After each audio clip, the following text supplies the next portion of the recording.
तो नमस्कार सभी व्यूवर्स को। तो व्यूवर्स, अनसोल्ड पेपर की सीरीज़ में मैं डॉक्टर पवन ओबराय आज इस वीडियो में आपसे सीसीएस यूनिवर्सिटी मेरठ का क्वेश्चन पेपर डिस्कस कर रहा हूं, इकोनॉमिक्स का, जो एमए फर्स्ट ईयर प्राइवेट का है 2022 का।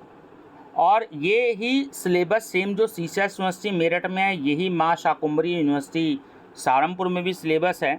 और भी अगर अदर यूनिवर्सिटीज़ में ये पेपर है ऑल ओवर इंडिया की, या खासकर उत्तर प्रदेश की या मध्य प्रदेश की या राजस्थान यूनिवर्सिटीज़ की, तो उसमें भी आप स्टूडेंट्स जो हैं वो देख सकते हैं। तो आप सभी स्टूडेंट्स जो हैं हेल्प ले सकते हैं मेरी इस वीडियो की। तो आप चैनल सब्सक्राइब कर लीजिएगा, स्टडी विद डॉक्टर पवन ओबराय, और आप एमए इकोनॉमिक्स अनसोल्ड पेपर के नाम से प्लेलिस्ट देखिएगा, तो वहाँ पर आपको काफ़ी सारे सब्जेक्ट्स के प्रीवियस ईयर पेपर्स मिलेंगे। चलिए एक नज़र डालते हैं कि क्या क्या क्वेश्चन सीसीएस यूनिवर्सिटी मेरठ ने पूछे 2022 में। नंबर फर्स्ट क्वेश्चन है कि शिक्षा के अर्थशास्त्र से क्या अभिप्राय है, इसके महत्व की विवेचना कीजिए। What is meant by economics of education, discuss its importance. Second, Bharat में प्राथमिक स्तर की शिक्षा की समस्याओं की विवेचना कीजिए। इन समस्याओं के निराकरण हेतु अपने सुझाव दीजिए। Discuss the problems of primary level education in India. Give your suggestion to solve these problems. Third, Bharat में शिक्षा के वित्त पोषण की चर्चा कीजिए या विवेचना कीजिए। Discuss financing of education in India. Fourth, शैक्षिक उत्पादकता से आप क्या समझते हैं, यह आय से किस प्रकार संबंधित है। What do you mean by educational productivity? How is it related to income? Question number 5, स्वास्थ्य देखरेख के अंतर्गत लागत, लाभ, लागत प्रभावशीलता तथा लागत को न्यूनतम रखने संबंधी दृष्टिकोणों की विवेचना कीजिए। Discuss cost benefits, cost effectiveness and cost minimization approaches in healthcare. 6, स्वास्थ्य बीमा से आप क्या समझते हैं, इसके लाभों की विवेचना कीजिए। 7, भारत के संदर्भ में स्वास्थ्य देखरेख व्यय का मूल्यांकन कीजिए।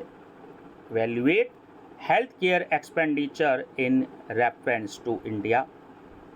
8, अंतर्राष्ट्रीय स्वास्थ्य संगठन के रूप में विश्व स्वास्थ्य संगठन है ना, जिसे हम इंग्लिश में WHO बोलते हैं, तथा संयुक्त राष्ट्र एजेंसियों की भूमिका की विवेचना कीजिए। Discuss the role of WHO and UN agencies as international health organisations.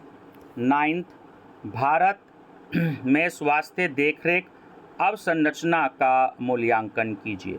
Evaluate healthcare infrastructure in India. और लास्ट क्वेश्चन नंबर 10 में देखिए, 4 टॉपिक आपको दिए हैं।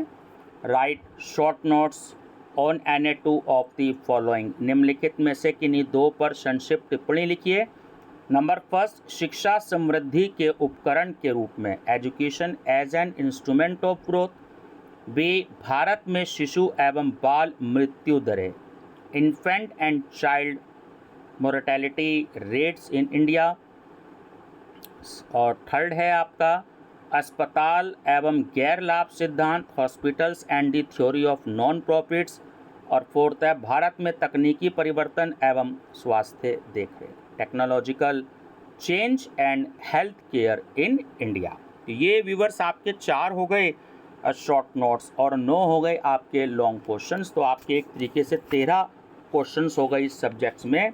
13 ही आपको मिल जाएंगे 2020 में, क्योंकि 2021 में कोरोना के कारण एग्ज़ाम नहीं हुए थे। और अगर 2024 का भी आप प्लेलिस्ट में देख लीजिएगा, हो सकता है मैंने उसको अपलोड किया हो। बाकी आप अपने दोस्तों को भी जो है वीडियो ज़रूर शेयर कर देगा। Thank you viewers, best of luck.